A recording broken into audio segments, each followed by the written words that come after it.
ഓം നമോ ബ്രഹ്മാദിഭ്യോ ബ്രഹ്മവിദ്യാ സംവൃതായ കർത്തൃഭ്യോ വംശഋഷിഭ്യോ മഹദ്ഭ്യോ നമോ ഗുരുഭ്യഃ.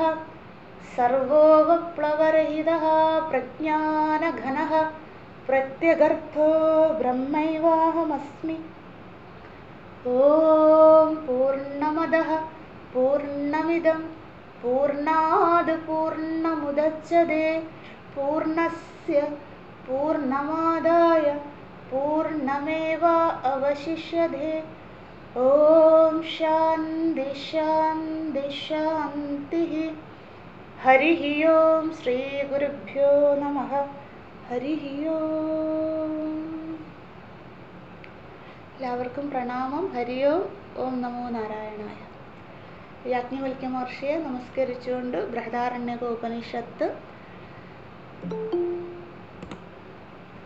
അധ ശുക്ലയജുർവേദീയ കാണ്വശാഃ ബൃഹദാരണ്യക ഉപനിഷത്ത് ദ്വിതീയകാണ്ഡം മുനികാണ്ഡം അഥവാ യാജ്ഞവൽക്യകാണ്ഡം തൃതീയ അധ്യായം ജൽപരൂപ ഉപപത്തി പ്രകരണം ദ്വിതീയ ബ്രാഹ്മണം ആർത്തഭാഗ ബ്രാഹ്മണം ഏകാദശ മന്ത്രം ഒരുമിച്ച് പാരായണം ചെയ്യാം. യാജ്ഞവൽക്യ ഇതി ഹോവാച യത്ര അയം പുരുഷഃ മ്രിയതേ ഉദസ്മാത് പ്രാണഃ ഉത്ക്രാമന്തി ആഹോ ന ഇതി ഹോവാച യജ്ഞവൽക്യഃ അത്ര ഏവ സമവനീയന്തേ സഹ ഉച്ഛ്വായതി ആത്മാ യതി ആത്മാതഃ മൃതക ശേതേ. യാജ്ഞവൽക്യ മഹർഷിയോടായിക്കൊണ്ട് ആർത്തഭാഗൻ ജീവൻ മുക്തൻ എങ്ങനെയാണ് ശരീരം ഉപേക്ഷിക്കുന്നതെന്നുള്ള ചോദ്യമായിരുന്നു ഏകാദശ മന്ത്രത്തിൽ. അതിൻ്റെ സാമാന്യമായ വ്യാഖ്യാനം കണ്ടു. നമ്മൾ ആ വ്യാഖ്യാനം ഒന്നുകൂടെ എടുക്കുക എല്ലാവരും. അതായത് എത്ര അയം പുരുഷഃ മ്രിയതേ ഉദസ്മാത് പ്രാണഃ ഉത്ക്രാമന്തി ന ഇതി അല്ലേ. അതായത് എപ്പോഴാണോ ജീവൻ മുക്തൻ ശരീരം ഉപേക്ഷിക്കുമ്പോൾ അപ്പോൾ അവരുടെ ശരീരത്തിൽ നിന്നും പ്രാണൻ ഉത്ക്രമിച്ചു പോകുന്നുണ്ടോ ഇല്ലയോ. യാജ്ഞവൽക്യ മഹർഷി ന ഇതി ഹോവാച യാജ്ഞവൽക്യ ഇല്ല എന്നാണ് മറുപടി പറഞ്ഞത്. അപ്പം എന്തുകൊണ്ടാണ് അവിടെ ഇല്ല? ആ ഇല്ല എന്നുള്ള വാക്ക് എന്തിനെയാണ് സൂചിപ്പിക്കുന്നത് എന്നായിരുന്നു സംശയം. അതായത് യാജ്ഞവൽക്യ മഹർഷി ന ഇതി എന്നതുകൊണ്ട് ഉദ്ദേശിക്കുന്നത് നമ്മളുടെ പോലെ അല്ല, സാധാരണ ജീവാത്മാക്കളുടെ പോലെ അല്ല ജീവൻ മുക്തൻ ശരീരം ഉപേക്ഷിക്കുമ്പോൾ അവരുടെ പ്രാണൻ, അതായത് ഉദാന പ്രാണൻ ശരീരത്തിൽ നിന്നും ഈ സ്ഥൂല ശരീരത്തിൽ നിന്നും പുറത്തേക്ക് പോകുന്നത്. ഒന്നുകൂടെ പറയാൻ ശ്രദ്ധിക്കണേ. സാധാരണ ജീവാത്മാക്കൾ ശരീരം ഉപേക്ഷിക്കുമ്പോൾ ഉദാന പ്രാണൻ സ്ഥൂല ശരീരത്തിൽ നിന്നും പുറത്തേക്ക് പോകുന്നത് പോലെ അല്ല ജീവൻ മുക്തൻ ശരീരം ഉപേക്ഷിക്കുമ്പോൾ അവരിൽ നിലനിന്നിരുന്ന പ്രാണൻ എല്ലാം കൂടെ ഉദാന പ്രാണനിലെത്തി ആ ഉദാനൻ പുറത്തേക്ക് പോകുന്നത്. അങ്ങനെയല്ല, സാധാരണ ജീവനെ പോലെ അല്ല. അതാണ് ന ഇതി എന്നുള്ള വാക്ക്. അതായത് നമ്മളൊക്കെ ഇതിപ്പോൾ ടെക്നിക്കലായിട്ട് പറഞ്ഞെന്നുള്ളൂ, ആ വാക്കിൻ്റെ വാച്യാർത്ഥം പറഞ്ഞത്. ഇനി നമുക്കത് എളുപ്പത്തിൽ മനസ്സിലാക്കാനായിട്ട് ഇത്രയേ ഉള്ളൂ. നമ്മളൊക്കെ ശരീരം ഉപേക്ഷിക്കുമ്പോൾ എങ്ങനെയാണ് എല്ലാ പ്രാണനും കൂടെ ഉദാനനിലെത്തും. എന്നിട്ട് ഉദാനൻ ഉത്ക്രമിച്ചുകൊണ്ട് ഈ സ്ഥൂല ശരീരത്തിൽ നിന്നും ചൈതന്യത്തിനെ വിച്ഛേദിക്കുകയാണ് ചെയ്യുന്നത് അല്ലേ. അങ്ങനെയാണ് നമ്മൾ ജഡമായി മാറുന്നത് അല്ലേ. നമുക്കൊക്കെ അറിയാവുന്നതാണ്. അപ്പം നമ്മളുടെ ഉദാന പ്രാണൻ എങ്ങനെയാണ് ഒന്നേ കണ്ണിക്കൂടെ പോകുക. നമ്മൾ കണ്ടിട്ടില്ലേ ആളുകൾ മരിക്കുമ്പോഴും അല്ലേ, കണ്ണിക്കൂടെ പ്രാണൻ പോയി, വാ തുറന്നിട്ടാണ് പോയത്, അല്ലെ മൂക്കിക്കൂടെ പോയി അല്ലേ, അല്ലെങ്കിൽ അധോ ഭാഗങ്ങളിലൂടെ പോയി ഇത്യാദികളൊക്കെ നമ്മൾ പല ജീവനും പല തരത്തിൽ പ്രാണൻ ഉത്ക്രമിക്കുന്നത് നമ്മൾ കണ്ടിട്ടുണ്ടാവാം, അല്ലെങ്കിൽ കേട്ടിട്ടെങ്കിലും ഉണ്ടാകും. അങ്ങനെയാണ് നമ്മുടെ ഇന്ദ്രിയങ്ങളിൽ കൂടെയാണ് ഉദാന പ്രാണൻ ഈ ശരീരത്തിൽ നിന്നും സ്ഥൂല ശരീരത്തിൽ നിന്നും പുറത്തേക്ക് ഉത്ക്രമിക്കുന്നത്. ആ പ്രാണൻ മുഴുവൻ എന്താണ് ഇതിൽ നിന്നും വിട്ടുപോകുന്നത്, ദേഹത്തു നിന്നും വിട്ടുപോകുന്നത് അങ്ങനെയാണ് അല്ലേ? ഇന്ദ്രിയങ്ങളിൽ കൂടെ ഏതെങ്കിലും ആയിരിക്കും. പക്ഷേ ജീവൻ മുക്തൻ്റെ അങ്ങനെയല്ല. അതാണ് ന ഇതി എന്നതുകൊണ്ട് ഉദ്ദേശിക്കുന്നത്. എങ്ങനെയാണ് ജീവൻ? നമ്മൾ പ്രശ്നോപനിഷത്തിൽ പഠിച്ചിട്ടുണ്ട്, ജീവൻ മുക്തൻ്റെ പ്രാണൻ ഈ ബ്രഹ്മരേന്ദ്രിയം വഴി, അല്ലേ? ഞാൻ അന്ന് നമ്മളിത് പഠിച്ചപ്പോൾ ഒരു ഉദാഹരണം പറഞ്ഞിരുന്നു, പെട്ടെന്ന് അത് ഓർമ്മ വരുന്നു. പറഞ്ഞില്ലേ, ഒരിക്കൽ ഋഷികേശിൽ നമ്മൾ താമസിക്കുന്ന സമയത്ത് അവിടെ ഒരു ആശ്രമത്തിൽ പോയിരുന്നു. എന്നിട്ട് അവരൊരു വളരെ പ്രാകൃതമായ സമ്പ്രദായക്കാരാണ്. സാധാരണയുള്ള നമ്മൾ പൊതുവെ കണ്ടുവരുന്ന ആചാര്യ പരമ്പരകളിലുള്ള സമ്പ്രദായമല്ല, അല്ലാതെയുള്ള ഒരു സമ്പ്രദായക്കാരാണ്. അപ്പോൾ അവിടെ ഒരു സാധു സമാധിയായപ്പോൾ ഞാൻ പറഞ്ഞില്ലേ, അവർ നാളികേരമൊക്കെ അടിച്ച്, ഈ തലയിൽ നാളികേരം അടിച്ച് 108 നാളികേരം അടിച്ച് നമ്മൾ പോയി കണ്ടിരുന്നു എന്നൊക്കെ അന്ന് പറഞ്ഞിരുന്നു, പ്രശ്നോപനിഷത്ത് പഠിച്ചുകൊണ്ടിരുന്നപ്പോൾ. ഓർമ്മയുണ്ടോ എന്ന് എനിക്കറിയില്ല.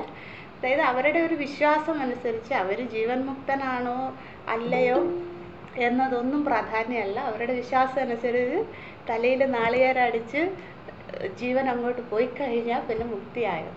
അതൊരിക്കലും സമ്പ്രദായത്തിന് വിരുദ്ധമാണ്. എവിടെയും വേദങ്ങളിലോ അല്ലെങ്കിൽ പ്രമാണങ്ങളിലോ ഒന്നും പറയുന്നില്ല. പക്ഷെ ഓരോരുത്തരുടെ ആചാരങ്ങൾ.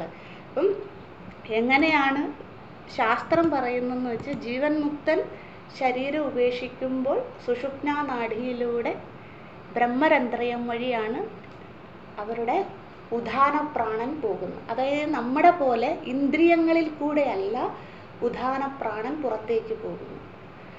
നമ്മുടെയൊക്കെ ഇന്ദ്രിയങ്ങളിൽ കൂടെ പോകുന്നതിന് കാരണം നമ്മളുടെയൊക്കെ വാസനകൾ നശിച്ചിട്ടില്ല. അപ്പോൾ സൂക്ഷ്മ ശരീരവും നശിച്ചിട്ടില്ല. സ്ഥൂല ശരീരം ഈ കാണുന്ന ഈ ബോഡി മാത്രമേ നശിക്കുന്നുള്ളൂ, അല്ലേ? സൂക്ഷ്മ ശരീരം നശിക്കുന്നില്ല. അതിൽ വാസനയൊക്കെ ആയിട്ടാണ് നമ്മൾ പോകുന്നത്. അപ്പോൾ അതെല്ലാം വഹിച്ചുകൊണ്ട് ഉദാനനാണ് പോകുന്നത്. ഇതൊന്നും കാണാൻ പറ്റുന്നതല്ല, സൂക്ഷ്മമായി ശാസ്ത്രം പറയുന്ന തത്വങ്ങളാണ്. അപ്പോൾ എന്നിട്ട് എന്ത് ചെയ്യും? ഉദാനൻ അതിനെ കൊണ്ടുപോയി പരമാത്മാവിൽ ലയിക്കും നമ്മളെല്ലാവരും. പക്ഷെ എന്താണ് നമ്മളും ജീവൻ മുക്തനും തമ്മിലുള്ള വ്യത്യാസം? നമ്മൾക്ക് വാസനകൾ നശിക്കാത്തത് കൊണ്ട് വീണ്ടും നമ്മുടെ പുണ്യപാപത്തിൻ്റെ അളവനുസരിച്ച് വീണ്ടും അടുത്ത ശരീരം ഉണ്ടാകും. ജീവൻ മുക്തൻ്റെ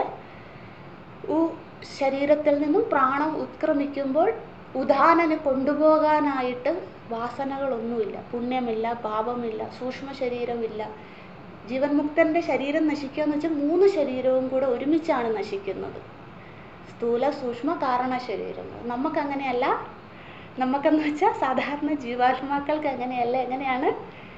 അവരുടെ സ്ഥൂല ശരീരം മാത്രമേ നശിക്കുന്നുള്ളൂ. അപ്പോൾ എങ്ങനെയാണ് നമ്മുടെ പ്രാണൻ പോകുന്നത്, ഉത്ക്രമിക്കുന്നത്? കണ്ണിലൂടെ, മൂക്കിലൂടെ, വായിലൂടെ ഒക്കെ ഉദാനപ്രാണൻ നമ്മളുടെ വാസനയും കൊണ്ട് സൂക്ഷ്മ ശരീരവുമായിട്ട് ആവഹിച്ചുകൊണ്ട് പോവുകയാണ്. അതാണ് ഇവിടെ യാജ്ഞവൽക്യ മഹർഷി പറയുന്നത്. ന ഇതിഹോവാച യാജ്ഞവൽക്യ. 11ാമത്തെ മന്ത്രം. ഇല്ല എന്ന് യാജ്ഞവൽക്യ മഹർഷി മറുപടി പറയും. അതിൻ്റെ അർത്ഥം എന്താണ്? നമ്മളുടെ പോലെ അല്ല ജീവൻ മുക്തൻ്റെ പ്രാണൻ ഉത്ക്രമിക്കുന്നത്. ബ്രഹ്മരേന്ദ്രിയം വഴി സുഷുപ്നാ നാഡിയിലൂടെയാണ് പ്രാണൻ ഉത്ക്രമിച്ച് പുറത്തേക്ക് പോകുന്നത്. അതിന് കാരണം ജീവൻ മുക്തൻ ശരീരം ഉപേക്ഷിക്കുമ്പോൾ 3 ശരീരവുമാണ് ഉപേക്ഷിക്കുന്നത്. അതുകൊണ്ട് അവർക്ക് പുനർജന്മമില്ല. മനസ്സിലാവുന്നുണ്ടെന്ന് വിചാരിക്കുന്നു. സംശയം ചോദിച്ച ആളുണ്ടോ? സന്ധ്യാമ്മ മനസ്സിലായോ? ഹരി. അത് കഴിഞ്ഞ ദിവസം ക്ലാസ് കഴിഞ്ഞാ ചോദിച്ചത്. അപ്പം ഞാൻ കേട്ടില്ല, അതുകൊണ്ടാണ് മറുപടി പറയാൻ സാധിക്കാഞ്ഞത്. ഹരി ഓം അമ്മ. നമുക്ക് അടുത്തതിലേക്ക് പോകാം. 12ാമത്തെ മന്ത്രം. യാജ്ഞവൽക്യ ഇതി ഹോവാച യത്രായം പുരുഷഃ മ്രിയതേ കിം ഏനം ന ജഹാതി ഇതി നാമ ഇതി അനന്തം വൈ നാമ അനന്താ വിശ്വേ ദേവാഃ അനന്തമേവ സഹ തേന ലോകം ജയതി. യാജ്ഞവൽക്യ മഹർഷിയോട് അടുത്തതായി, ഇപ്പം നമ്മുടെ മനസ്സിൽ ആ സഭാമണ്ഡപം ഉണ്ടായിരിക്കണം. ആർത്തഭാഗം ചോദ്യം ചോദിക്കുന്നു. ദ്വാദശ മന്ത്രത്തിൽ എന്താണ് ചോദിക്കുന്നത്? തൊട്ട് മുമ്പ് മന്ത്രത്തിൽ അന്ന് ജീവൻ മുക്തൻ്റെ കാര്യം പറഞ്ഞല്ലോ. അവർ ശരീരം ഉപേക്ഷിക്കുന്ന കാര്യമൊക്കെ പറഞ്ഞു. അവരിൽ നിന്നും ഈ കർമ്മങ്ങളും വാസനകളും അവർ ചെയ്ത മന്ത്രജപങ്ങളും തപസ്സും ഇന്ദ്രിയങ്ങളും ഒക്കെ നശിച്ചു പോകുന്നുണ്ടല്ലോ, എന്താണ് അവർ ഈ ലോകത്തിന് ബാക്കി വെച്ചിട്ട് പോകുന്നത്? അതാണ് ചോദ്യം. അപ്പം യാജ്ഞവൽക്യ മഹർഷി പറഞ്ഞു, ഈ ലോകമുള്ളിടത്തോളം കാലം, അല്ലെങ്കിൽ സൃഷ്ടി, ലോകം എന്ന് ഉദ്ദേശിക്കുന്നത് സൃഷ്ടി ഉള്ളിടത്തോളം കാലം മഹാത്മാക്കളുടെ നാമം എന്നും ഈ ലോകത്ത് നിലനിൽക്കും, അതുമാത്രം നശിക്കില്ല. അല്ലേ? നമ്മൾ ഉദാഹരണങ്ങൾ അനേകം കാണുന്നതാണ്. ഇനിയും ഇത് തുടർന്നുകൊണ്ടേയിരിക്കും. നമ്മുടെ ശരീരം നശിച്ച 10 ദിവസം പറയുമായിരിക്കും ആളുകൾ, അല്ലേ? അല്ലെങ്കിൽ ഒരു തലമുറയെങ്കിലും, നമ്മൾക്ക് ഇനിയും വരുന്ന അടുത്ത തലമുറയെങ്കിലും പറയും ഇന്ന ഒരാളുണ്ടായിരുന്നു. അത് കഴിഞ്ഞുള്ളത് ഓർക്കില്ല, അല്ലേ? ആരോർക്കാനാണ്, അല്ലേ? പക്ഷേ എത്ര തലമുറകൾ കഴിഞ്ഞാലും മഹാത്മാക്കളുടെ നാമം നിലനിൽക്കുക തന്നെ ചെയ്യും. അവർ ഉപേക്ഷിച്ച് പോകുന്നത് അതുമാത്രമാണ്. എങ്ങനെയാണോ ദേവാദിദേവതകളുടെ നാമങ്ങൾ ഈ പ്രപഞ്ചമുള്ളിടത്തോളം കാലം നിലനിൽക്കുന്നത്, അതുപോലെ ജീവൻ മുക്തൻ്റെ നാമവും നിലനിൽക്കും. അതെന്തിനു വേണ്ടിയായിരുന്നു എന്നും നമ്മൾ ചർച്ച ചെയ്തു. ഈ മോക്ഷമാർഗത്തിലേക്ക് വരുന്ന സാധകർക്ക് പ്രചോദനം നൽകുവാനായിക്കൊണ്ട്. അടുത്ത മന്ത്രത്തിലേക്ക് പോകാം. ത്രയോദശ മന്ത്രം, 13ാമത്തെ മന്ത്രം. അവിടെ മൃഡാനന്ദ സ്വാമിജിയുടെ പുസ്തകം പ്രശംസതു എന്നാണ്, അത് മാറ്റി പ്രശംസതു എന്നാക്കുക. മൃഡാനന്ദ സ്വാമിജിയുടെ മലയാളം പുസ്തകം ഉള്ളവർ പുതിയ പുസ്തകം, പുതിയ എഡിഷൻ 223 223 പേജ്. ഇതിൽ അതായത് പ്രശംസതുഹു മാറ്റി പ്രശംസതുഹു, പ്രശംസിക്കുക എന്ന് നമ്മൾ പറയില്ലേ, ടു അപ്രീഷിയേറ്റ് എന്നുള്ള അർത്ഥമാണ് ഇവിടെ. അപ്പം ഒരു ഷാ ആവശ്യമില്ല. പ്രശംസതുഹു, കർമ്മഹ ഏവ തത് പ്രശംസതുഹു, പുണ്യോ വൈ പുണ്യേന കർമ്മണ ഭവതി, പാപഹ പാപേന ഇതി. ഒരുമിച്ച് പാരായണം ചെയ്യാം. യാജ്ഞവൽക്യ ഇതി ഹോവാച യത്ര അസ്യ പുരുഷസ്യ മൃതസ്യ അഗ്നിം വാക് അപ്യേതി വാതം പ്രാണഃ ചക്ഷുരാദിത്യം മനഃ ചന്ദ്രം ദിശഃ ശ്രോത്രം പൃഥിവീം ശരീരം ആകാശമാത്മാ ഓഷധിഃ ലോമാനി വനസ്പതീൻ കേശാഃ അപ്സു ലോഹിതം ച രേതശ്ച നിധീയത്തെ ക്വ അയം തഥാ പുരുഷഃ ഭവതി ഇതി. ആഹര സൗമ്യ ഹസ്തം ആർത്തഭാഗ ആവാം ഏന ഏതസ്യ വേദിഷ്യാവഹ ന നാവേതത് സജന ഇതി. തൗഹ ഉത്ക്രമ്യ മന്ത്രയാം ചക്രാദേ തൗഹ യത് ഊചതുഃ കർമ്മഃ ഏവ തത് ഊചതുഃ അധ യത് പ്രശംസതുഃ കർമ്മഃ ഏവ തത് പ്രശംസതുഃ പുണ്യോ വൈ പുണ്യേന കർമ്മണാ ഭവതി പാപഃ പാപേന ഇതി. തതോഹ ജാരത്കാരവഃ ആർത്തഭാഹഃ ഉപരരാമ. അവസാനമായിട്ട് ആർത്തഭാഗൻ അല്ലെങ്കിൽ ജാരത്കാരവൻ എന്ന പേരോടുകൂടിയ ആള്, അല്ലെങ്കിൽ ദ്വിതീയ പ്രശ്നകർത്താവ്, രണ്ടാമതായി യാജ്ഞവൽക്യ മഹർഷിയോട് വിദ്വത്സഭയിൽ ചോദ്യം ചോദിച്ച ചോദ്യകർത്താവ് അവസാനമായി ചോദിക്കുകയാണ്. നമ്മുടെ മനസ്സിൽ ആ സഭാമണ്ഡപം അധ്യക്ഷനായി ജനക മഹാരാജാവ് ഇരിക്കുന്നു, ചോദ്യകർത്താവായി ആർത്തഭാഗൻ, അതിന് മറുപടി നൽകാനായിട്ട് സിദ്ധാന്തിയായിക്കൊണ്ട് യാജ്ഞവൽക്യ മഹർഷി ഇരിക്കുന്നു. സിദ്ധാന്തി എന്ന് വെച്ചാൽ ഉത്തരം പറയുന്ന ആള്. യാജ്ഞവൽക്യ മഹർഷി ഇരിക്കുന്നു, ചുറ്റും പണ്ഡിതന്മാർ, അല്ലേ, വിദ്വത്സഭയിലിരിക്കുന്നു. അപ്പം ഇതുവരെയുള്ള ചോദ്യത്തിന് ഒരു ഉത്തരവും തെറ്റല്ല എന്ന് ആ സഭാമണ്ഡപം മുഴുവൻ മൗനമായി അംഗീകരിച്ചിരിക്കുകയാണ്. ആരും എതിർക്കുന്നേയില്ല. അപ്പോൾ ആർത്തഭാഗൻ അവസാനമായി ചോദിക്കുകയാണ്, യാജ്ഞവൽക്യ ഇതിഹോവാച. യാജ്ഞവൽക്യ മഹർഷിയോടായിക്കൊണ്ട് ആർത്തഭാഗൻ ചോദിക്കുന്നു, യത്ര അസ്യ പുരുഷസ്യ മൃതസ്യ. എത്ര, എപ്പോൾ എന്നാണ്. അസ്യ എന്നുള്ള വാക്കിൻ്റെ അർത്ഥം ഈ സന്ദർഭത്തിൽ എഴുതിക്കോളൂ, അജ്ഞാനസ്യ, അജ്ഞാനിയെക്കുറിച്ചാണ് ചോദിക്കുന്നത്. എത്ര അജ്ഞാനസ്യ, അതായത് അജ്ഞാനിയായ, അജ്ഞാനസ്യ എന്ന് വെച്ചാൽ അജ്ഞാനിയായ, അല്ലെ അജ്ഞാനമുള്ള എന്നും പറയാം. അജ്ഞാനസ്യ അല്ലേ, അതായത് ജ്ഞാനവിരോധൻ, ജ്ഞാനം ഇല്ലാത്തയാൾ. അജ്ഞാനസ്യ പുരുഷസ്യ, ഈ സന്ദർഭത്തിൽ പുരുഷൻ എന്ന വാക്കിൻ്റെ അർത്ഥം ജീവൻ, ജീവസ്യ. ഇത്രയും നേരം പുരുഷൻ എന്ന് പറഞ്ഞാൽ ആരാണ്? ജീവൻ മുക്തനെയാണ് പറഞ്ഞത്. ഇവിടെ ആർത്തഭാഗൻ യാജ്ഞവൽക്യ മഹർഷിയെ കൺഫ്യൂഷൻ ചെയ്യിപ്പിക്കാനാണോ ഇൻഡയറക്റ്റ് ആയിട്ട് ചോദിക്കുകയാണ്. എന്താണ് ആർത്തഭാഗൻ മനസ്സിൽ ചിന്തിക്കുന്നത്? ഓരോ വാക്കിനും സന്ദർഭോചിതമായ അർത്ഥം യാജ്ഞവൽക്യ മഹർഷി തന്നെ മറുപടി പറയുകയാണ്. അത് നമുക്ക് മനസ്സിലാകാനായിട്ട് ഭഗവാൻ ആദിശങ്കരാചാര്യ സ്വാമിയോട് ഭാഷ്യത്തിൽ എഴുതിയിരിക്കുകയാണ്.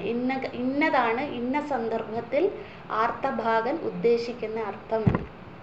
അതുകൊണ്ട് ഇവിടെ ഭാഷ്യയാണ് നമ്മൾ പഠിക്കുന്നത്. അവിടെ അസ്യ എന്ന് വെച്ചാൽ അജ്ഞാനസ്യ, പുരുഷസ്യ എന്ന് വെച്ചാൽ ജീവസ്യ, ജീവസ്യ എന്ന് വെച്ചാൽ ജീവൻ, മൃതസ്യ മരിച്ചിട്ട്,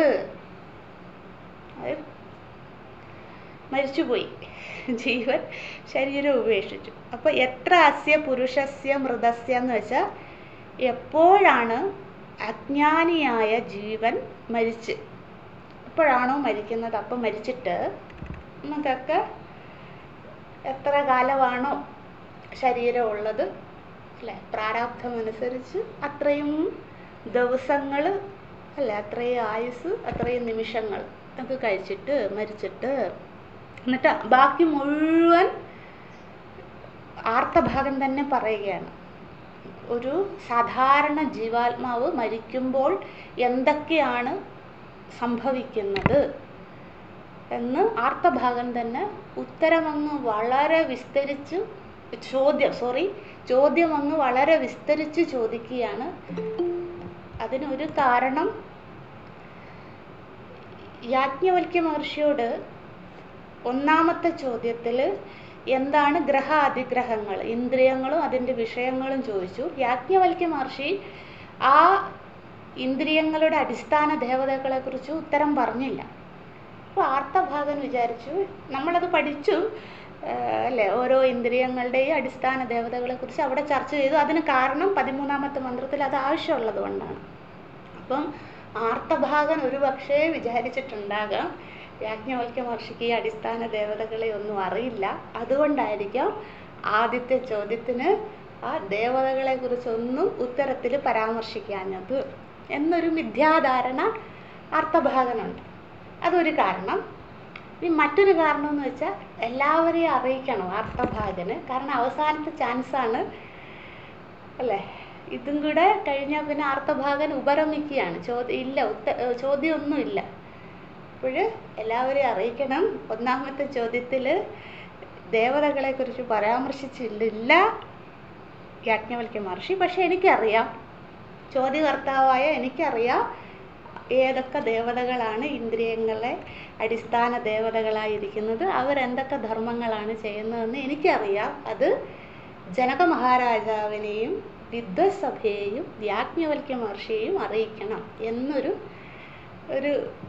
ചെറിയ ഗർവവും ആർത്തഭാഗനുണ്ട്. അതുകൊണ്ട് ആർത്തഭാഗൻ എന്ത് ചെയ്യുന്നു, ആ ചോദ്യം അങ്ങോട്ട് വിസ്തരിക്കുകയാണ് ചെയ്യുന്നത്. അപ്പം അടുത്ത ഡയലോഗൊക്കെ ആർത്തഭാഗൻ്റെയാണ്. അഗ്നിം വാക്ക്, അതായത് വാഗേന്ദ്രത്തിൻ്റെ അടിസ്ഥാന ദേവത അഗ്നി. അപ്പേതി വാദം പ്രാണഃ, അതായത് എല്ലാ പ്രാണങ്ങളുടെയും, അതായത് പ്രാണൻ, അപാനൻ, ഉദാനൻ, സമാനൻ, വ്യാനൻ എന്ന അഞ്ച് പഞ്ചപ്രാണന്മാരുടെയും അടിസ്ഥാന ദേവത വായുദേവത. അതാണ് അപ്പേതി വാദം. വാദം നമ്മൾ പഠിച്ചിട്ടുണ്ട്. ബീഷാസ്മാത് വാതഭവതേ ബീഷോദേതി സൂര്യഃ ബീഷാസ്മാദഗ്നിശ്ച ഇന്ദ്രശ്ച മൃത്യുർധാവതി പഞ്ചമ ഇതി തൈത്തിരീയ ഉപനിഷത്ത് അല്ലെ. വാദം എന്ന് വെച്ചാൽ വായു, അതാണ്. അപ്യേതി വാദം പ്രാണഃ, അതായത് പ്രാണന്റെ അടിസ്ഥാന ദേവത വായുദേവത. ചക്ഷുഹു ആദിത്യം, ചക്ഷുരേന്ദ്രിയത്തിന് കണ്ണിന്റെ അടിസ്ഥാന ദേവത ആരാണ്? ആദിത്യൻ, സൂര്യദേവതയാവുന്നു. മനഃ ചന്ദ്രം, മനസ്സിന്റെ അടിസ്ഥാന ദേവത ചന്ദ്രദേവതയാവുന്നു. ദിശഃ ശ്രോത്രം, ശ്രോത്രേന്ദ്രിയത്തിന്റെ അടിസ്ഥാന ദേവത ദിഗ്ദേവതകൾ, അതാണ് ദിശം എന്ന് വെച്ചാൽ ദിഗ്ദേവത അല്ലെ. നമ്മൾ എഴുതിയതാണ് അല്ലെ, ആ കോളത്തിൽ എഴുതിയതാണ്, അതുകൊണ്ട് വെറുതെ കേട്ടിരുന്നാൽ മതി. പൃഥിവീം ശരീരം, ഇവിടെ ശരീരം എന്ന് വെച്ചാൽ സ്ഥൂല ശരീരം. സ്ഥൂല ശരീരത്തിന്റെ അടിസ്ഥാന ദേവത പൃഥിവിയാണ് അല്ലെ. നമ്മളെയൊക്കെ താങ്ങി നിർത്തും, നമ്മുടെ ഈ സ്ഥൂല ശരീരത്തിനെ ആരാണ് താങ്ങി നിർത്തുന്നത്? പൃഥിവി ദേവിയാണ് അല്ലേ, നമുക്കറിയാം. അതുകൊണ്ടാണ് ഇവിടെ ശരീരം എന്ന് വെച്ചാൽ സ്ഥൂല ശരീരം. സ്ഥൂല ശരീരത്തിനെ താങ്ങി നിർത്തുന്നത് ഭൂദേവി ആയതുകൊണ്ട് പൃഥിവിയാണ് സ്ഥൂല ശരീരത്തിന്റെ അടിസ്ഥാന ദേവത. അത് ഇവിടെ പറഞ്ഞിട്ടില്ല, കാരണം മുമ്പുള്ള ചോദ്യത്തിൽ പറഞ്ഞിട്ടില്ല. കാരണം 8 ഇന്ദ്രിയങ്ങളെ, പ്രധാന ഇന്ദ്രിയങ്ങളെ ചോദിച്ചിട്ടുള്ളൂ. അതിന് 8 എണ്ണവേ യാജ്ഞവൽക്യ മഹർഷിയും പറഞ്ഞുള്ളൂ. അതുകൊണ്ടാണ് മുമ്പ് പൃഥിവിയെ കുറിച്ചൊന്നും പരാമർശിക്കാഞ്ഞത്. ആകാശമാത്മാ, അടുത്തത് ഹൃദയാകാശം, അതാണ്. ആകാശം എന്ന് വെച്ചാൽ ഹൃദയാകാശം, നമ്മളുടെ ഹൃദയത്തിന്റെ ഉള്ളിലെ ആ സ്പേസ്, അതിൻ്റെ ആത്മാ, ഹൃദയം. ഹൃദയം ആകാശത്തിലും. ഓഷധിഹി ലോമാനി, ലോമാനി എന്ന് വെച്ചാൽ നമ്മുടെ ശരീരത്തിലുള്ള രോമകൂപങ്ങൾ, അതിൻ്റെ അടിസ്ഥാന ദേവത അല്ലെങ്കിൽ ഓഷധിയാകുന്നു.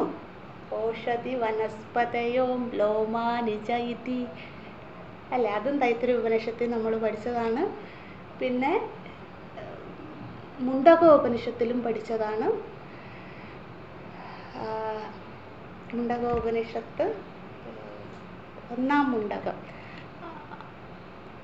ലോമങ്ങളെ കുറിച്ചൊക്കെ നമ്മൾ പഠിച്ചില്ലേ. മന്ത്രം പെട്ടെന്ന് ഓർമ്മ വരുന്നില്ല, ഇപ്പോൾ പറയാം. മുണ്ടകോപനിഷത്ത്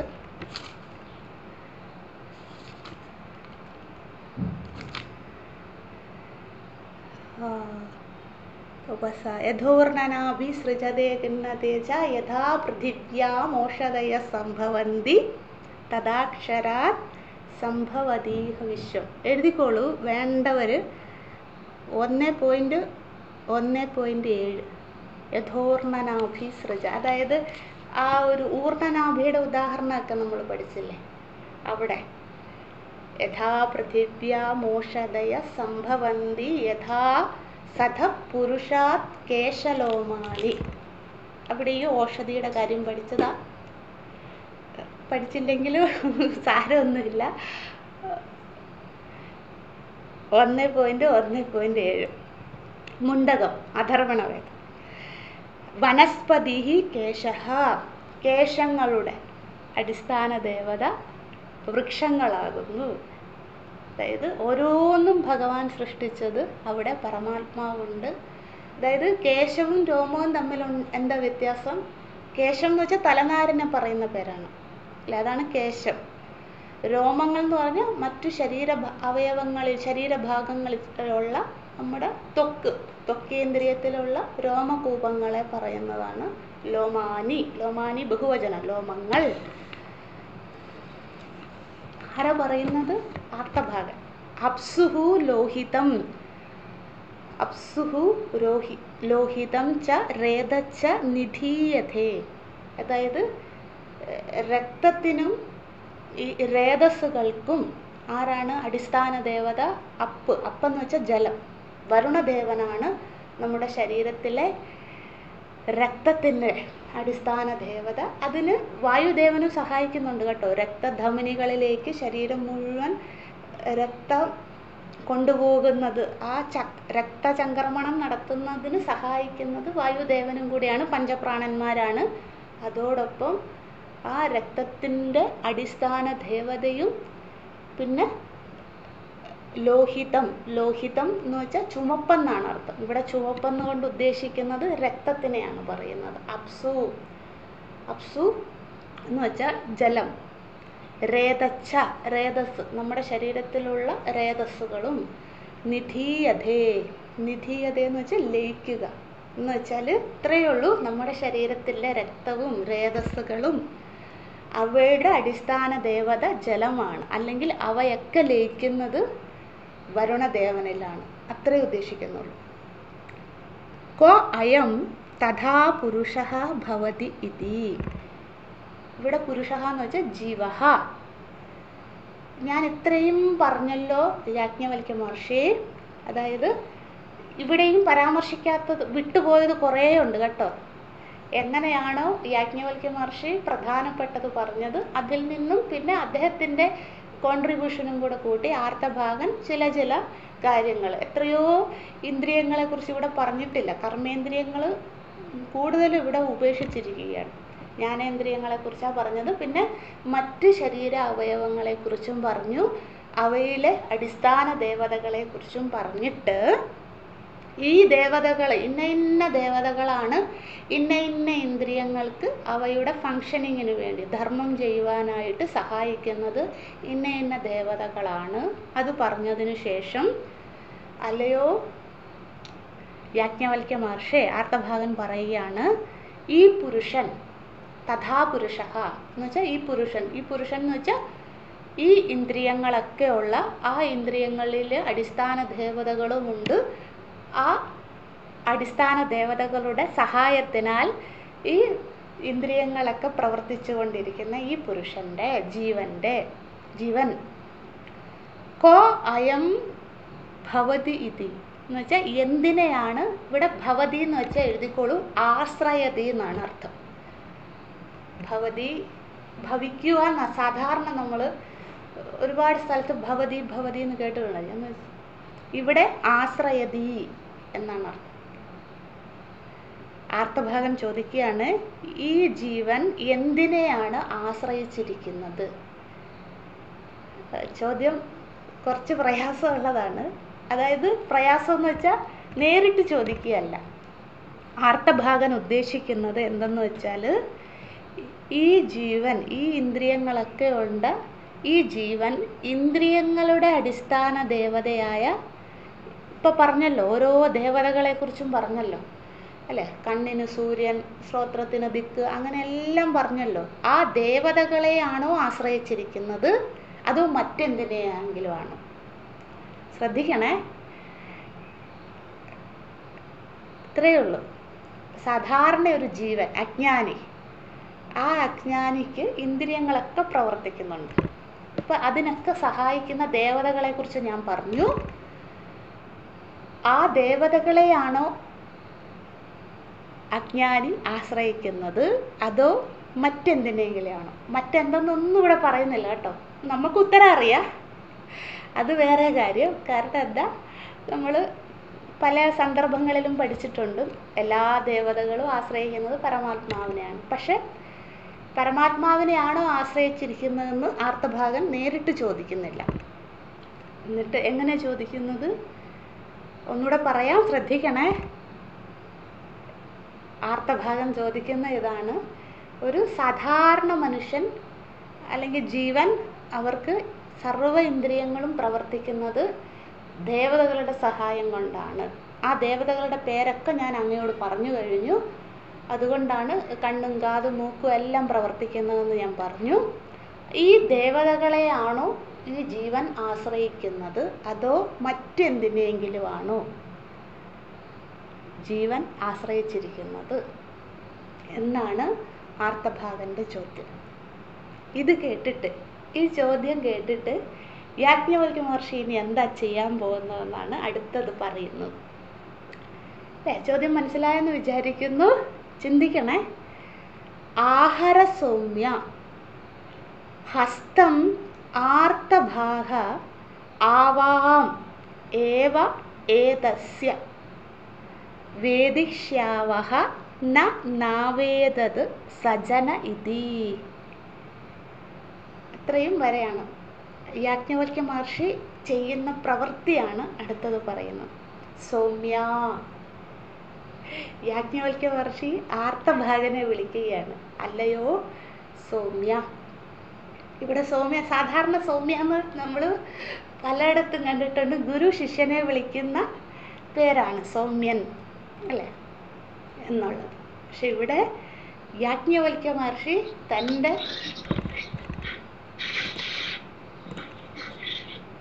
എതിരാളിയോട്, അല്ലെ എതിരാളിയാണല്ലോ ആർത്തഭാഗൻ, ആ എതിരാളിയായ ആർത്തഭാഗനോട്, നിങ്ങൾ പുസ്തകമൊന്നും വായിക്കണ്ട, വെറുതെ കേട്ടിരുന്നാൽ മതിയേ, ആർത്തഭാഗനോട് ചോദിക്കുകയാണ്, ഹേ സൗമ്യ. അപ്പം നമ്മുടെ മനസ്സിൽ ആ ഭാവന വരണം. യാജ്ഞവൽക്യ മഹർഷിയുടെ ചിത്രം ഉണ്ടാകണം, ഓപ്പോസിറ്റ് ആർത്തഭാഗൻ നിൽക്കുന്നു, ആർത്തഭാഗൻ്റെ ചോദ്യം കേട്ടിട്ട് യാജ്ഞവൽക്യ മഹർഷി, അല്ലയോ സൗമ്യ അല്ലേ. അത് കേട്ടതോടുകൂടി ആർത്തഭാഗൻ്റെ എല്ലാ ഗർവവും അവിടെ അലിഞ്ഞു പോവുകയാണ് അല്ലേ. തന്നെ എതിരാളിയോട് കാണിക്കുന്ന സ്നേഹവാത്സല്യം, അതാണ് ഒരു യഥാർത്ഥ മഹാത്മാവ് നമുക്ക് കാണിച്ചു തരികയാണ് അല്ലേ. വിദ്യാ വിനയ സമ്പന്നേ ബ്രാഹ്മണേ ഗവിഹസ്തിനി അല്ലേ. നമ്മൾ ഭഗവത്ഗീതയെ പഠിച്ചിട്ടില്ലേ, ശുനിജൈവ സ്വഭാവേച്ച പണ്ഡിത സമദർശിന. പണ്ഡിതന്റെ ലക്ഷണം എന്താ, അത് തന്നെയാണ് യാജ്ഞവൽക്യ മഹർഷിയും കാണിക്കുന്നത്, സൗമ്യ അല്ലേ. തന്നെ മഹാത്മാക്കളെല്ലാം അതാ കാണിച്ചു തന്നിരിക്കുന്നത് അല്ലേ. അത് തൻ്റെ ശിഷ്യരോടായിക്കോട്ടെ, തന്നെ എതിർക്കുന്നവരോടായിക്കോട്ടെ, സജ്ജനങ്ങളോടായിക്കോട്ടെ, ദുർജനങ്ങളോടായിക്കോട്ടെ, ആരോടും സമഭാവന കാണിക്കുന്നത്. ഈ ചോദ്യത്തിൽ ആർത്തഭാഗൻ വിചാരിച്ചു, ഞാൻ ഇൻഡയറക്റ്റ് ആയിട്ടാണല്ലോ ചോദിക്കുന്നത്, അപ്പോൾ യാജ്ഞവൽക്യ മഹർഷിയെ ഈ ചോദ്യം കൊണ്ട് ഇല്ലാണ്ടാക്കാം, എനിക്ക് വിജയിക്കാം, അപ്പോൾ മറ്റേ സാമസ്രവസ് കൊണ്ടുപോയ ആ പശുക്കളെയൊക്കെ എനിക്ക് കിട്ടും, അതുമല്ല ആരുടെയും സമ്മതമില്ലാതെ കൊണ്ടുപോയ യാജ്ഞവൽക്യ മഹർഷിക്ക് ജനക മഹാരാജാവ് നല്ല ദണ്ഡന കൊടുക്കുമെന്നൊക്കെ ഇങ്ങനെ മനസ്സിൽ ഭാവന ചെയ്തുകൊണ്ടിരിക്കുന്ന ആർത്തഭാഗനെ സൗമ്യ എന്ന് വിളിച്ചുകൊണ്ട് സമാധാനിപ്പിക്കുകയാണ് ചെയ്യുന്നത്. ആ വിളിയിൽ സൗമ്യൻ വീണു, ആർത്തഭാഗൻ വീണു, അല്ലയോ ആർത്തഭാഗ. എന്നിട്ട് പറയാം, വെറുതെ വിളിച്ച് സോപ്പിടുവൊന്നുമല്ല യാജ്ഞവൽക്യ മഹർഷി ചെയ്യുന്നത്. ആഹര എന്ന് വെച്ചാൽ അങ്ങയുടെ കൈ തരൂ, ആഹര അങ്ങയുടെ ഇരു കൈകളും നീട്ടൂ, എൻ്റെ കയ്യിലേക്ക് തരൂ എന്ന് ആ സ്നേഹത്തോടെ ചേർത്ത് പിടിക്കുകയാണ് യാജ്ഞവൽക്യ മഹർഷി ചെയ്യുന്നത്.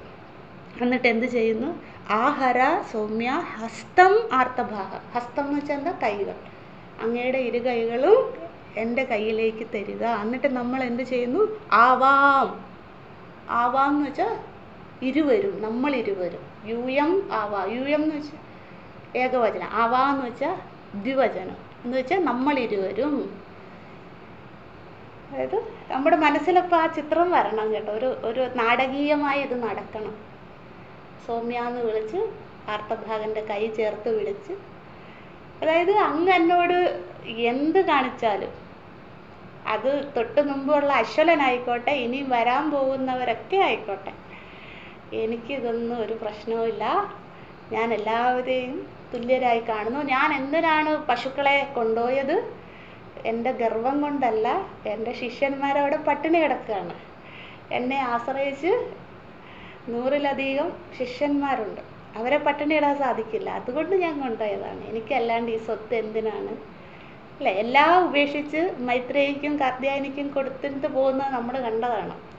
ഒന്നിനോടും ഒരു മമതയില്ലാത്ത ഭാവം യാജ്ഞവൽക്യ മഹർഷി ഓൾറെഡി മൈത്രേയി ബ്രാഹ്മണത്തിൽ കാണിച്ചതാണ്. പക്ഷെ ഇവിടെ വീണ്ടും ആർത്തഭാഗനെ സമാധാനിപ്പിക്കാനായിട്ട്, അതായത് ഞാൻ ആരാണ്, എൻ്റെ പക്ഷം എന്ത് എന്ന് യാജ്ഞവൽക്യ മഹർഷി പറയാണ്ട്, അതാണ് നമ്മളെ മഹാത്മാക്കളുടെ അല്ലെങ്കിൽ സാധുക്കളുടെ ലക്ഷണം എന്തെന്ന് വെച്ചാൽ, അതിന് ഈ കാഷായം ഇടണമെന്നൊന്നുമില്ല സാധുവാകണമെങ്കിൽ. സാധുവിൻ്റെ ലക്ഷണം എന്ന് വെച്ചാൽ ഒരുപാട് ഇങ്ങനെ കിടന്ന് സംസാരിച്ച് പറയില്ല, എൻ്റെ ഭാഗം ന്യായീകരിക്കാൻ നമ്മൾ പോവുകയില്ല. ഒരുപാട് പേരിങ്ങനെ പറയും, നിങ്ങൾ അങ്ങനെ ചെയ്തു ഇങ്ങനെ ചെയ്തു. എന്ത് ചെയ്യണം ഒരു സാധകൻ? മൗനമായിരിക്കുക. കാലം എല്ലാത്തിനും മറുപടി കൊടുത്തോളും എന്നുള്ള, അല്ലാണ്ട് ഓ ഇല്ല ഇല്ല എൻ്റെ ഭാഗം ഇങ്ങനെയാണ്, ഞാൻ അങ്ങനെ ചെയ്തിട്ടില്ല, അവരെന്നെ കുറിച്ച് ഇങ്ങനെ പറഞ്ഞോട്ടെ അല്ലേ? നമ്മൾ മൗനമായിരിക്കുക, കാലം അതിന് ഉത്തരം കൊടുത്തോളും എന്നുള്ള പ്രകൃതിയിലും വിശ്വസിച്ചുകൊണ്ട് മുന്നോട്ട് പോവുക. അത് തന്നെയാണ് യാജ്ഞവൽക്യ മഹർഷിയും ചെയ്യുന്നത്. ഇല്ല ഞാൻ എന്തിനാ പശുക്കളെ കൊണ്ടുപോയതെന്ന് എക്സ്പ്ലെയിൻ ചെയ്യുന്നേ ഇല്ല ഇവിടെ, അല്ലേ? നമ്മൾ എവിടെയെങ്കിലും കണ്ടോ? ഇല്ല. നമ്മളത് മനസ്സിലാക്കുകയാണ്, ആ ഗുരുകുലത്തിന് വേണ്ടിയാണ് കൊണ്ടുപോയതെന്ന്, അല്ലേ? അല്ലെങ്കിൽ ഞാൻ വലിയ വിദ്വാനാണ് എന്ന് യാജ്ഞവൽക്യ മഹർഷി എവിടെയും പറയുന്നില്ല, അല്ലേ? ഇവരൊക്കെ എതിർത്ത് വന്നിട്ടും യാജ്ഞവൽക്യ മഹർഷി മൗനമായിരുന്ന ചോദ്യത്തിന് മാത്രമാണ് മറുപടി പറയുന്നത്. തന്നോട് ചോദ്യം ചോദിച്ചു വരുന്നവരോട് മാത്രം അതിനുള്ള മറുപടി. അതാണ് സാധുഭൂഷണം. മൗനമേവ സാധുഭൂഷണം. സാധുവിന് ഭൂഷണം മൗനമായിരിക്കുക, ആവശ്യത്തിന് മാത്രം സംസാരിക്കുക. അത് യാജ്ഞവൽക്യ മഹർഷി കാണിച്ചു തരികയാണ്. ആർത്തഭാഗൻ്റെ ആ ഗർവം, അശ്വലൻ എന്ത് ഗർവത്തോടെയാണ് വന്നത്, അവിടെയും യാജ്ഞവൽക്യ മഹർഷി യുക്തിപൂർവം ഇടപെട്ട് ആ അശ്വലൻ്റെ ഗർവത്തിനെയും ഇല്ലാണ്ടാക്കി. ഇവിടെയും അത് തന്നെ കാണിക്കുകയാണ്. അങ്ങയുടെ കൈ തരിക, നാം ഇരുവരും ആവാം, നാം ഇരുവരും മാത്രമായിട്ട് ഏവ ഏതസ്യ വേദിക്ഷ്യാവഹ, നാം ഇരുവരും ചെയ്ത് എന്ത് ചെയ്യും? വേദിഷ്യാവഹ എന്ന് വെച്ചാൽ ഒരർത്ഥം നിരൂപണം കുർവന്തഹ എന്നാണ്. നിരൂപിക്കാം എന്ന് വെച്ചാൽ ചർച്ച ചെയ്യാവുന്ന. നിരൂപിക്കുക എന്ന് വെച്ചാൽ ലെറ്റസ് ഡിസ്കസ്, അതാണ്. ആവാമേവ ഏതസ്യ വേദിക്ഷ എന്ന് വെച്ചാൽ ലെറ്റസ് ഡിസ്കസ്. നമ്മൾ രണ്ടുപേരും മാത്രമായിട്ട് നമുക്കിതിനെക്കുറിച്ച് ചർച്ച ചെയ്യാം, വേറെ ആരും വേണ്ട. നാവേതത് സജന ഇതി, ഈ ചർച്ചയിൽ എന്താണ്? ഈ സഭാമധ്യത്തിലെ ആരും വേണ്ടെന്ന് യാജ്ഞവൽക്യ മഹർഷി ആർത്തവാഹനോട് പറയും. അത് എല്ലാവരുടെയും മുന്നിൽ വെച്ചാണ് പറയുന്നത്. ഒന്ന് ആലോചിച്ച് നോക്കിയേ. കാരണം സഭാമണ്ഡപത്തിലെ എല്ലാവർക്കും യാജ്ഞവൽക്യ മഹർഷിയെ തോൽപ്പിക്കണമെന്നുണ്ട്. ഒന്നാമത്തെ കാരണം ജനക മഹാരാജാവ് മൗനമായി സമ്മതിക്കുന്നു. അതിലെല്ലാവർക്കും ഒരു ഡൗട്ടുണ്ട്, എന്തുകൊണ്ടാണ് ജനക മഹാരാജാവ് മൗനമായിരിക്കുന്നത്, അല്ലേ? അദ്ദേഹം അല്ലേ സഭാ അധ്യക്ഷൻ. അപ്പോൾ എന്തുകൊണ്ട് ജനക മഹാരാജാവ് മൗനമായിരിക്കുന്നു എന്നുള്ള ചോദ്യം എല്ലാവരുടെയും മനസ്സിൽ ഇങ്ങനെ അലയടിക്കുകയാണ്, അല്ലേ? പിന്നെ ഓരോ ചോദ്യകർത്താക്കൾക്കും ഉണ്ട്, എന്തുകൊണ്ടാണ് എല്ലാവർക്കും വേണ്ടിയാണ് ഈ 1000 പശുക്കളെ കൊടുത്തത്, അല്ലെങ്കിൽ 1000 സ്വർണ്ണ നാണയങ്ങളെ കൊടുത്തത്. അത് എല്ലാവരുടെയും അനുമതി ഇല്ലാതെ യാജ്ഞവൽക്യ മഹർഷി എന്തുകൊണ്ട് കൊണ്ടുപോയി? ഇത് ആ ചോദ്യവും അതിൻ്റെ ഗർവവും എല്ലാവർക്കും വിദ്വേഷത്തോടു കൂടി ഇരിക്കുകയാണ് യാജ്ഞവൽക്യ മഹർഷിയോട്, അല്ലേ? നമ്മളൊന്ന് ആലോചിക്കുക. ഞാൻ ഒറ്റയ്ക്ക്, നമ്മുടെ മുമ്പിൽ ഒരു 100 പേര് എതിരാളികൾ നിൽക്കുകയാണ്. നമ്മൾ എങ്ങനെയായിരിക്കും ആ സാഹചര്യത്തെ ഹാൻഡിൽ ചെയ്യുന്നത്? ഒന്ന് ആലോചിച്ച് നോക്ക്. യാജ്ഞവൽക്യ മഹർഷി ചെയ്യുന്നത് നോക്കൂ. അപ്പോൾ നമുക്ക് ഒരുമിച്ച് ഒറ്റയ്ക്ക് പോയി ചർച്ച ചെയ്യാന്ന് പറയുമ്പോൾ ഒന്ന് ആലോചിച്ച് നോക്കിയേ. ഈ സഭാമണ്ഡപത്തിലിരിക്കുന്ന വിദ്വാൻമാർക്ക് ദേഷ്യം കൂടുവോ കുറയുവോ? സ്വാഭാവികമായിട്ട് എന്തായിരിക്കും സംഭവിക്കുകയെന്ന് നമ്മൾ തന്നെ ചിന്തിച്ച് നോക്കുക, അല്ലേ? പക്ഷെ ആർത്തഭാഗൻ എന്തോ യാജ്ഞവൽക്യ മഹർഷി കൈ പിടിച്ചപ്പോൾ, അല്ലേ, തപസ്യല്ലേ, അതിൽ ആർത്തഭാഗൻ അതിനെ എതിർത്ത് പറയുന്നില്ല. യാജ്ഞവൽക്യ മഹർഷി സൗമ്യാന്ന് വിളിച്ച് കൈയും പിടിച്ച് പുറത്തേക്ക് പോവുകയാണ്, അല്ലേ? ആർത്തഭാഗൻ അതിൽ വീണുപോയി. യാജ്ഞവൽക്യ മഹർഷിയുടെ ആ വൈഭവം ആർത്തഭാഗന് ഉള്ളിൽ അറിയാൻ സാധിക്കുന്നുണ്ട്. അതുകൊണ്ടാണ് ആർത്തഭാഗൻ അതിനെ എതിർക്കാത്തത്. എന്തിനെ എതിർക്കാത്തത്? അങ്ങയുടെ കൈ തരിക, നാം ഇരുവരും മാത്രമായി ഈ വിഷയത്തെക്കുറിച്ച് പുറത്തുപോയി ചർച്ച ചെയ്യാം എന്ന് ഈ സഭാമധ്യത്തിൽ വേണ്ട. സജന ഇതി നാവേദത് സജന ഇതി, അല്ലേ? സജ്ജനങ്ങളുടെ ഈ നടുക്ക്, സജ്ജന എന്ന് വെച്ചാൽ എന്താണ് അർത്ഥം? സജ്ജനങ്ങളുടെ ഈ സഭാമധ്യത്തിൽ അവരെയൊക്കെ സജ്ജനങ്ങൾ എന്ന് വിളിക്കുകയാണ്. യാജ്ഞവൽക്യ മഹർഷി വീണ്ടും സ്നേഹം കൊണ്ട് എല്ലാവരെയും തോൽപ്പിക്കുകയാണ്. എല്ലാവരെയും ഈ സഭാമണ്ഡപത്തിൽ ഇരുന്നു കൊണ്ട് നമുക്ക് ചർച്ച ചെയ്യണ്ട, എന്താണ്, നമുക്ക് പുറത്തു പോയി ചർച്ച ചെയ്യാം. ഇനി അടുത്ത ഡയലോഗുകൾ സൂത്രധാരൻ പറയുകയാണ്. നമ്മൾ പഠിച്ചിട്ടില്ലേ മധുബ്രാഹ്മണത്തിൽ, എല്ലാവരും ഓർക്കുന്നുണ്ടോ എന്നറിയില്ല. ബ്രഹ്മവിദ്യാപ്രകരണം 2-ാം അധ്യായം 5-ാം ബ്രാഹ്മണം മധുബ്രാഹ്മണത്തിൽ ഒരു സൂത്രധാരൻ വന്നിട്ട് പറയുന്നില്ലേ, അത് തന്നെ ഇവിടെ ഇനി അടുത്തതെല്ലാം സൂത്രധാരൻ പറയുകയാണ്. അതായത് ഇവർ രണ്ടുപേരും പുറത്തുപോയി. അപ്പം നമ്മുടെ മനസ്സിൽ വരണേ, അതെ, ഇവർ രണ്ടുപേരും പുറത്തുപോയി. ആര്? ആർത്തഭാഗനും യാജ്ഞവൽക്യ മഹർഷിയും പുറത്തുപോയി. എന്നിട്ട് എന്ത് സംഭവിക്കുന്നു അവിടെ എന്ന് സൂത്രധാരൻ നമ്മളോട് പറയുകയാണ്. തൗഹ, തൗഹ എന്ന് വെച്ചാൽ ഇവർ രണ്ടുപേരും, തൗഹ യാജ്ഞവൽക്യ ആർത്തഭാഗ, ഇവർ രണ്ടുപേരും, ഇരുവരും എന്ത് ചെയ്യുന്നു? ഉത്ക്രമ്യ മന്ത്രയാം ചക്രാതേ, അവർ ഉത്ക്രമണം ചെയ്തിട്ട്, അതായത് ആ സഭാമണ്ഡപത്തിൽ നിന്നും പുറത്തേക്ക് പോയിട്ട്. ഇതൊന്നും സഭാമര്യാദയല്ല കേട്ടോ. നമ്മളിൽ ഒരു സഭയിൽ ഇരിക്കുകയാണെങ്കിൽ അധ്യക്ഷനുണ്ടെങ്കിൽ അധ്യക്ഷൻ്റെ അനുമതി മേടിക്കണം, അല്ല, നമുക്ക് തന്നെ അറിയരുത് അല്ലേ. നമ്മളൊരു സ്റ്റേജിലിരിക്കുകയാണ്, നമ്മളങ്ങ് നമുക്കിഷ്ടമുള്ളപ്പം വരിക, നമുക്കിഷ്ടമുള്ളപ്പം പോവുക, അങ്ങനെയൊക്കെ ചെയ്യാറുണ്ടോ? ഇല്ല. ഒരു സോഷ്യൽ നോംസ് ഉണ്ടല്ലോ അല്ലേ, ഒരു സഭാമര്യാദയുണ്ടല്ലോ. നമ്മളവിടെ ഇരിക്കുകയാണെങ്കിൽ അല്ലേ തന്നെ വേണ്ട. നമ്മുടെ വീട്ടിൽ ആരെങ്കിലും വന്നു അല്ലേ, നമ്മൾ അവരോടൊക്കെ ഇരുന്ന് ഡ്രോയിങ് റൂമിലിരുന്ന് സംസാരിക്കുകയാണ്. അപ്പോൾ നമുക്കിഷ്ടമുള്ളപ്പോൾ നമ്മൾ ഇറങ്ങിപ്പോകുന്നത് ശരിയാണോ? ആ വന്നവരെ നമ്മൾ അപമാനിക്കുകയല്ലേ അല്ലേ. അവരോട് പറയണ്ടേ, അല്ല ഞാനൊന്ന് പുറത്ത് പോവുകയാണ്, അല്ല ഞാൻ അടുക്കള വരെ പോയിട്ട് വരാം, ചായ ആയിട്ട് വരാം, ചായ എടുക്കട്ടെ, അങ്ങനെയൊക്കെയല്ലേ നമ്മൾ ചോദിക്കാറ്. അതൊന്നുമില്ല. ജനക മഹാരാജാവും പാവം ഇതെല്ലാം കണ്ടുകൊണ്ട് മിണ്ടാണ്ട് കുത്തിരിക്കുകയാണ്, ഒന്നും പറയുന്നില്ല ജനകന്മാരൻ. അത് എന്തുകൊണ്ടാണെന്ന് നമ്മളിവിടെ മനസ്സിലാക്കണം. മറ്റാരെക്കാളും യാജ്ഞവൽക്യ മഹർഷി ആരെന്നും അദ്ദേഹം എന്തെന്നും ജനക മഹാരാജാവിന് നല്ലപോലെ അറിയാം. നമ്മളത് ഇനി അടുത്ത അധ്യായത്തിൽ 4-ാം അധ്യായം വാദരൂപ ഉപപത്തി പ്രകരണത്തിൽ പഠിക്കുന്നുണ്ട്. ജനക മഹാരാജാവിന് നല്ലപോലെ അറിയാം യാജ്ഞവൽക്യ മഹർഷി ആരെന്ന്. അദ്ദേഹം എന്ത് ചെയ്താലും ജനക മഹാരാജാവ് മിണ്ടാണ്ടിരിക്കുകയാണ്. അത് നമ്മൾ മനസ്സിലാക്കണം. യാജ്ഞവൽക്യ മഹർഷി ആരെന്നും ആ സഭയിലുള്ള മറ്റാരേക്കാളും വ്യക്തമായി അറിയാം ജനക മഹാരാജാവിന്. അദ്ദേഹം ബ്രഹ്മിഷ്ഠൻ തന്നെയാണ് എന്ന്. അതുകൊണ്ടാണ് ജനക മഹാരാജാവ് പ്രതികരിക്കാത്തത്. അല്ലാണ്ട് ജനക മഹാരാജാവ് വിഡ്ഢിയായിട്ട് മൂർഖനായിട്ടല്ല. നമ്മൾ ഒരിക്കലും അങ്ങനെ വിചാരിക്കരുത് അല്ലേ. തോന്നാം, കാരണം എന്തുകൊണ്ട് അധ്യക്ഷൻ മിണ്ടുന്നില്ല എന്ന്. നമ്മൾ അതിനുള്ള ഉത്തരവുമുണ്ട് നമ്മുടെ മനസ്സിൽ. യാജ്ഞവൽക്യ മഹർഷിയുടെ യഥാർത്ഥ സ്വരൂപത്തെ തിരിച്ചറിഞ്ഞ ആളാണ് ജനക മഹാരാജാവ്. അത് മറ്റുള്ള വിദ്വസഭയിലെ പണ്ഡിതന്മാർക്ക് അറിയില്ല. അതുകൊണ്ടാണ് അവർ ഈ കസർത്തെല്ലാം കാണിക്കുന്നത് അല്ലേ. ആരെന്ന് തിരിച്ചറിയാതെ കടന്നുകൊണ്ട് നടത്തുന്ന ഈ വാഗ്വാദങ്ങൾ അതുകൊണ്ടാണ്.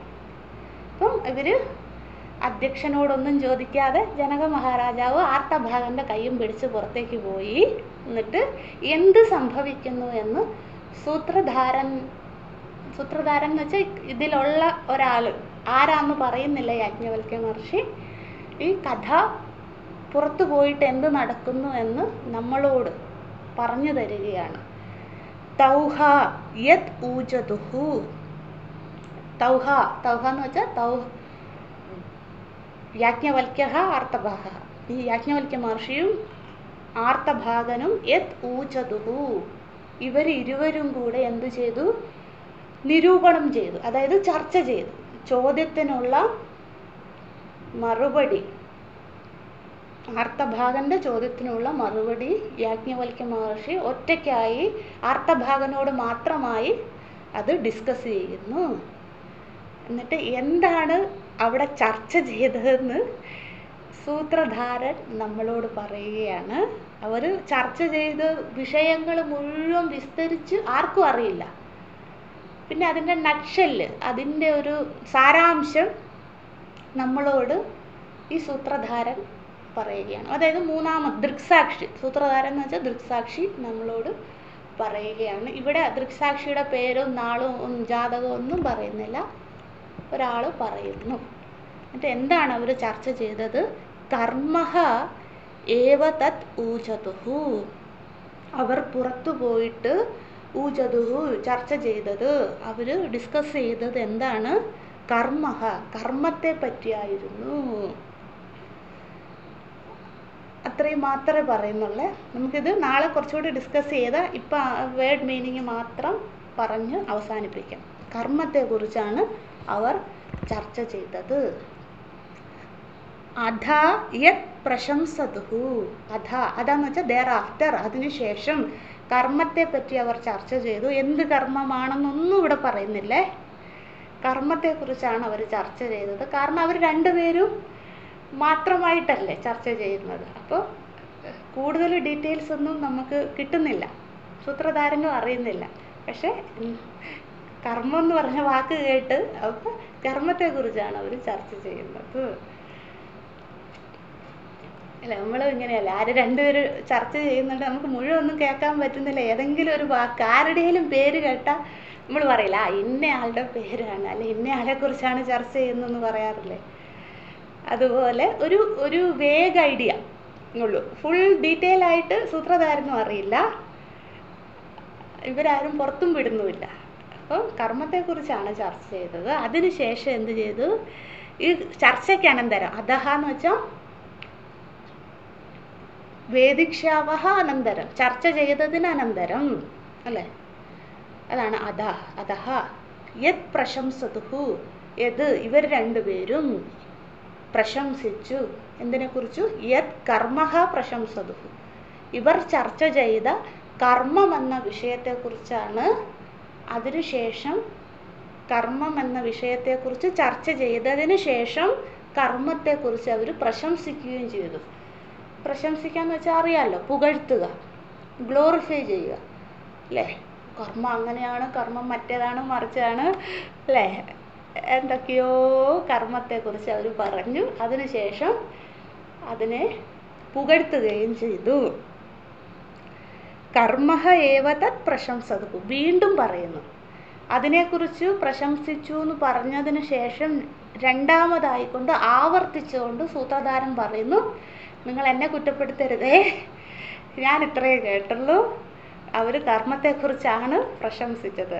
കർമ്മഃ ഏവ തത് പ്രശംസതുഹു. അവർ കർമ്മത്തെ ഒരുപാട് പ്രശംസിച്ചു പറയുന്നത്. കർമ്മം നല്ലതാണ്, കർമ്മ സകാമമുണ്ട്, നിഷ്കാമമുണ്ട്, അങ്ങനെ പലതും ചർച്ച ചെയ്തതിന് ശേഷം കർമ്മത്തെ പ്രശംസിച്ചു. ബാക്കി നമുക്ക് നാളെ പഠിക്കാം, എന്താണ് കർമ്മം എന്നുള്ളതൊക്കെ.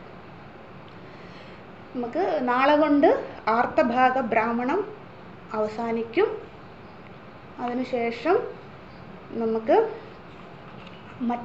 നാളെ ബുധനാഴ്ചയല്ലേ, മറ്റന്നാൾ വ്യാഴാഴ്ച നമുക്ക് ചോദ്യോത്തരങ്ങൾ ചർച്ച ചെയ്യാം. അപ്പം റെക്കോർഡിങ് കേൾക്കുന്നവർക്കും കൂടെ വേണ്ടി പറയുകയാണ്, നിങ്ങൾ പറ്റുമെങ്കിൽ ലൈവായിട്ട് തന്നെ പങ്കെടുക്കുക.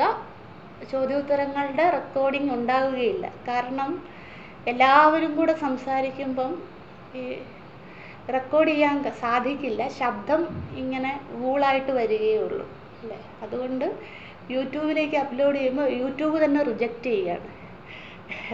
Your voice is not recognising എന്ന് പറഞ്ഞ് യൂട്യൂബിൽ അപ്ലോഡ് ചെയ്യാൻ സാധിക്കുന്നില്ല. അതുകൊണ്ട് വ്യാഴാഴ്ച നമുക്ക് മൈത്രേയി ബ്രാഹ്മണം, മധുബ്രാഹ്മണം, വംശബ്രാഹ്മണം, നമ്മളിപ്പം ചോദ്യോത്തരങ്ങൾ എഴുതിയിരുന്നില്ലേ 16 ചോദ്യങ്ങൾ, അതിൻ്റെ ചർച്ച നമുക്ക് നടത്താം. അതോടൊപ്പം ആർത്തഭാഗ ബ്രാഹ്മണവും അവസാനിക്കുമല്ലോ, അപ്പോൾ അതിൻ്റെ സംശയങ്ങളും കൂടെ ചർച്ച ചെയ്തിട്ട് വ്യാഴാഴ്ചത്തെ ക്ലാസ്, പിന്നെ വെള്ളിയും ശനിയും നമുക്ക് അടുത്ത ബ്രാഹ്മണം. വളരെ എളുപ്പമാണ് അടുത്ത ബ്രാഹ്മണം, വെറും 3 മന്ത്രം മാത്രമേ ഉള്ളൂ, എളുപ്പമാണ്, അത് കഥയുമാണത്.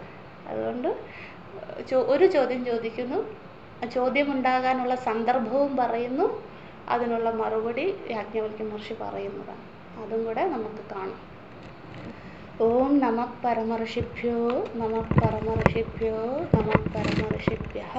ഓം നമോ ബ്രഹ്മാദിഭ്യോ ബ്രഹ്മവിദ്യാ സംവൃതായ കർത്തൃഭ്യോ വംശഋഷിഭ്യോ മഹദ്ഭ്യോ നമോ ഗുരുഭ്യഃ. സർവോപപ്ലവരഹിതഃ പ്രജ്ഞാനഘനഃ പ്രത്യഗർത്ഥോ ബ്രഹ്മൈവാഹമസ്മി.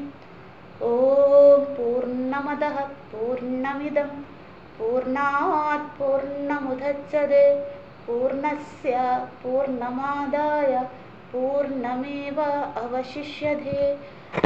ഓം ശാന്തി ശാന്തി ശാന്തി. ഹരി ഓം. ശ്രീ ഗുരുഭ്യോ നമഃ. ഹരി ഓം.